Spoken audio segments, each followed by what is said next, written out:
وہ مسافر عرب کے صحرا میں اکیلا چلا جا رہا تھا۔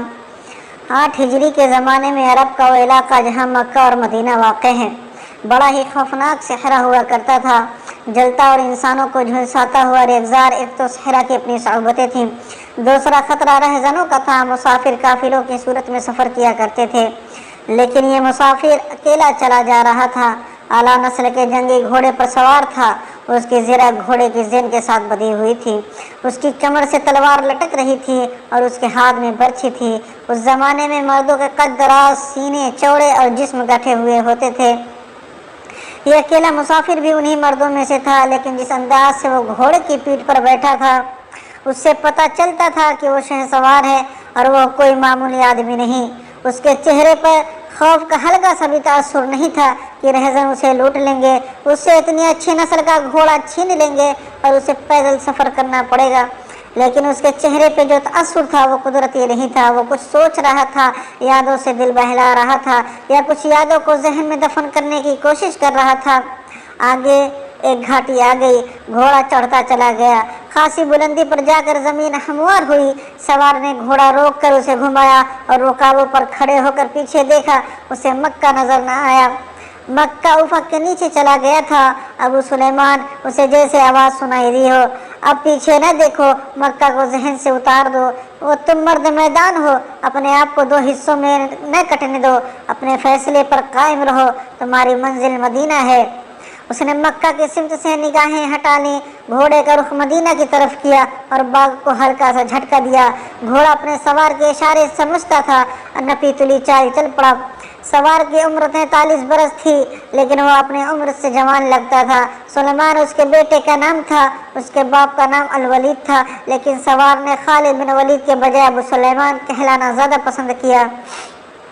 اسے معلوم نہ تھا کہ تاریخ اسے خالد بن ولید کے نام سے یاد رکھے گی اور یہ نام اسلام کی عسکری روایات اور جذبے کا دوسرا نام بن جائے گا۔ مگر 43 برس کی عمر میں جب خالد مدینے کی طرف جا رہا تھا، اس وقت وہ مسلمان نہیں تھا۔ چھوٹی چھوٹی جھڑپوں کے علاوہ وہ مسلمانوں کے خلاف 2 بڑی جنگیں، جنگ احد اور جنگ خندق لڑ چکا تھا۔ جب رسول کریم صلی اللہ علیہ وسلم پر 610 عیسوی بروز سوموار پہلی وحی نازل ہوئی، اس وقت خالد کی عمر 24 سال تھی۔ اس وقت تک وہ اپنے قبیلے بنو مخزوم کی عسکری قوت کا قائد بن چکا تھا۔ بنو مخزوم کا شمار قریش کے چند ایک معزز خاندانوں میں ہوتا تھا۔ قریش کے عسکری امور اسی خاندان کے سپرد تھے۔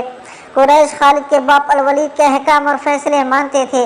24 برس کی عمر میں یہ حیثیت خالد کو بھی حاصل ہو گئی تھی، مگر اس حیثیت کو ٹھکرا کر خالد ابو سلیمان مدینے کو جا رہا تھا۔ کبھی وہ محسوس کرتا جیسے اس کی ذات سے کوئی قوت اسے پیچھے کو گھسیٹ رہی ہو۔ جب وہ اس قوت کے اثر کو محسوس کرتا تو اس کی گردن پیچھے کو مڑ جاتی، لیکن اس کی اپنی ذات سے ایک آواز اٹھتی، آگے دیکھ خالد، تو ولید کا بیٹا تو ہے لیکن وہ مر گیا، اب تو سلیمان کا باپ ہے، وہ زندہ ہے۔ اس کے ذہن میں وہ 2 نام اٹک گئے، محمد رسول اللہ صلی اللہ علیہ وسلم جو ایک نیا دین لے کر آئے تھے، اور الولید جو خالد کا باپ اور محمد صلی اللہ علیہ وسلم اور آپ صلی اللہ علیہ وسلم کے نئے دین کا بہت بڑا دشمن تھا۔ باپ یہ دشمنی ورثے کے طور پر خالد کے حوالے کر کے دنیا سے اٹھ گیا تھا۔ خالد کے گھوڑے نے پانی کی مشک پر اپنے آپ ہی رخ بدل لیا تھا۔ خالد نے ادھر دیکھا، اسے گول دائرے میں کھجوروں کے درخت اور صحرا کی جھاڑی نما درخت نظر آئے۔ گھوڑا ادھر ہی جا رہا تھا۔ نخلستان میں داخل ہو کر خالد گھوڑے سے کود گیا، امامہ اتار کر وہ پانی کے کنارے دودانو ہو گیا۔ اس نے پانی چلو بھر بھر کر اپنے سر پر ڈالے اور 2-4 چھینٹے منہ پر پھینکے۔ اس کا گھوڑا پانی پی رہا تھا۔ خالد نے اس چشمے سے پانی پیا جو صرف انسانوں کے استعمال کے لیے تھا۔ یہ ایک چھوٹا سا جنگل تھا۔ خالد نے گھوڑے کی زین اتاری اور زین کے ساتھ بدھی ہوئی ایک چھوٹی سی ایک دری کھول کر جھاڑی نما درختوں کے جھنڈ تلے بچھائی اور لیٹ گیا۔ وہ تھک گیا تھا، تھوڑی دیر کے لیے سو جانا چاہتا تھا، مگر اس کے ذہن میں یادوں کا جو قافلہ چل پڑا تھا وہ اسے سونے نہیں دے رہا تھا۔ اسے 7 سال پہلے کا ایک دن یاد آیا جب اس کے عزیزوں نے محمد صلی اللہ علیہ وسلم کو قتل کرنے کا منصوبہ بنایا تھا۔ اس منصوبے میں خالد کا باپ الولید پیش تھا۔ ستمبر 622 عیسوی کی ایک رات تھی۔ قریش نے رسول خدا صلی اللہ علیہ وسلم کو سوتے میں قتل کرنے کے لیے ایسے آدمی چنے تھے جو انسانوں کے روپ میں وحشی اور درندے تھے۔ خالد قریش کے سرکردہ خاندان کا جوان تھا۔ اس وقت اس کی عمر 27 سال تھی۔ وہ حضور صلی اللہ علیہ وسلم کے قتل کی سازش میں شریک تھا، لیکن وہ قتل کیے والوں کے گروہ میں شامل نہیں تھا، اس سے 7 سال پہلے کی وہ رات گزرے ہوئے کل کی طرح یاد تھی۔ وہ اس وقت قتل پر خوش بھی تھا اور ناخوش بھی۔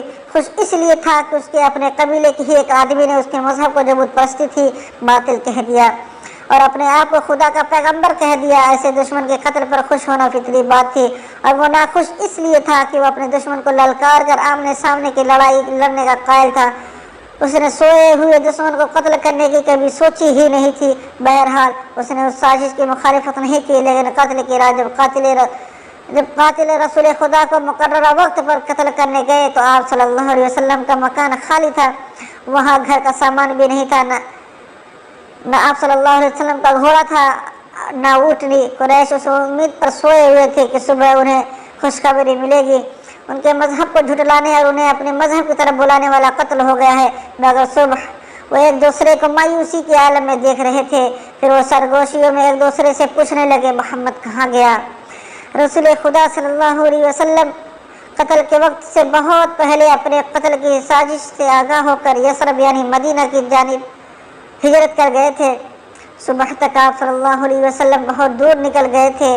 خالد کے ذہن میں سے یادوں پھولتی چلی آ رہی تھی، ذہن پیچھے ہی پیچھے ہٹتے ہٹتے 16 برس دور جا چکا نکلا۔ 613 عیسوی کی ایک شام رسول کریم صلی اللہ علیہ وسلم نے قریش کے چند ایک سرکردہ افراد کو اپنے ہاں کھانے پر مدعو کیا۔ کھانے کے بعد رسول کریم صلی اللہ علیہ وسلم نے اپنے مہمانوں سے کہا، اے بنی عبد المطلب، میں تمہارے سامنے جو تحفہ پیش کرنے لگا ہوں اور آپ کا کوئی اور شخص پیش نہیں کر سکتا، اس لیے اللہ نے مجھے منتخب کیا ہے۔ مجھے اللہ نے حکم دیا ہے کہ تمہیں ایک ایسے مذہب کی طرف بلاؤں جو تمہاری دنیا کے ساتھ تمہاری عاقبت بھی آسودہ اور مسرور کر دے گا۔ اس طرح رسول خدا صلی اللہ علیہ وسلم نے پہلی وحی نازل کی۔ پہلی وحی کے نزول کے 3 سال بعد اپنے قریبی عزیزوں کو اسلام قبول کرنے کی دعوت دی۔ خالد اس محفل میں نہیں تھا، اس کا باپ مدعو تھا۔ اس نے خالد کو مذاق اڑانے کے انداز میں بتایا تھا کہ عبد المطلب کے پوتے محمد صلی اللہ علیہ وسلم نے کہا ہے کہ وہ اللہ کا بھیجا ہوا نبی ہے۔ ہم جانتے ہیں کہ عبد المطلب قریش کا ایک سردار ہے۔ الولید نے اپنے بیٹے خالد سے کہا، بے شک محمد کا خاندان اعلیٰ حیثیت رکھتا ہے، لیکن نبوت کا دعویٰ اس خاندان کا کوئی فرد کیوں کرے؟ اللہ کی قسم اور حبل اور عزا کی میرے خاندان کا رتبہ کسی سے کم نہیں، کیا نبوت کا دعویٰ کر کے کوئی ہم میں سے اونچا ہو سکتا ہے؟